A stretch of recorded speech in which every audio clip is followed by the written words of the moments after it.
And let's have a closer look at those front pages, beginning with the Times, which obviously leads with today's big story, Cressida. Yeah, exactly. A cold, calculating killer. So this is the story of the nurse, Lucy Letby, former nurse, who's been found guilty of murdering 7 babies. Those are the confirmed cases. Yeah. Police are going to look into 4,000 more baby deaths now. Because now, of course, they don't know who she affected and who she didn't. I mean, there's going to be an inquiry, but... it's going to be going on for a long time, isn't it, this?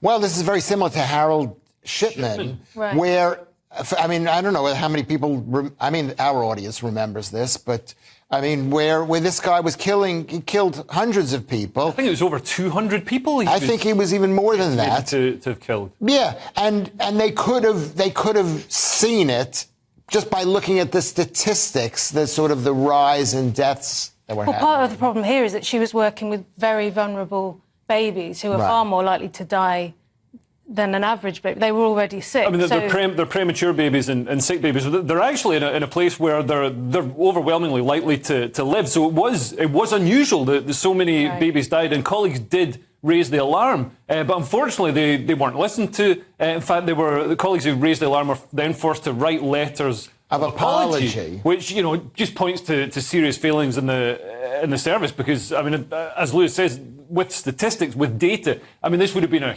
surely a huge and noticeable anomaly in the survival rate of these premature babies. Yeah.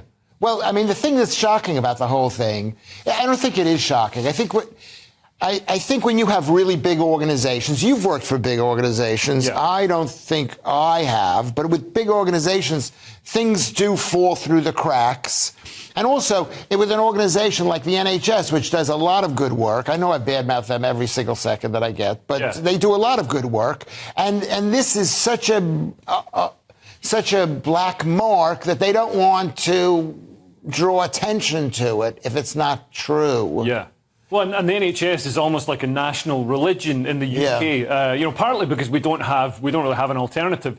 So we put all our faith, all our trust in the NHS, which makes things like this even more, abhorrent and shocking to us than they would otherwise be. And it is the worst possible crime, killing these most vulnerable babies. I think she's going to be one of these extremely famous serial killers forevermore, isn't she? It's just, and people have been talking today about the fact that it's a woman, and that's more shocking because we associate women with care. I mean, it's just, I feel for these parents so deeply. Yeah.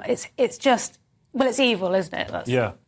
Yeah, funny enough, I had a baby 10 months ago. Well, I didn't. My wife had a baby. Yeah. And, of course, this was in the news when she was going, I think it was the start of the trial or whatever.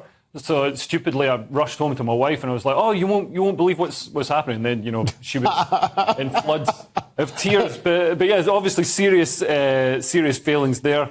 And a terrible, terrible story.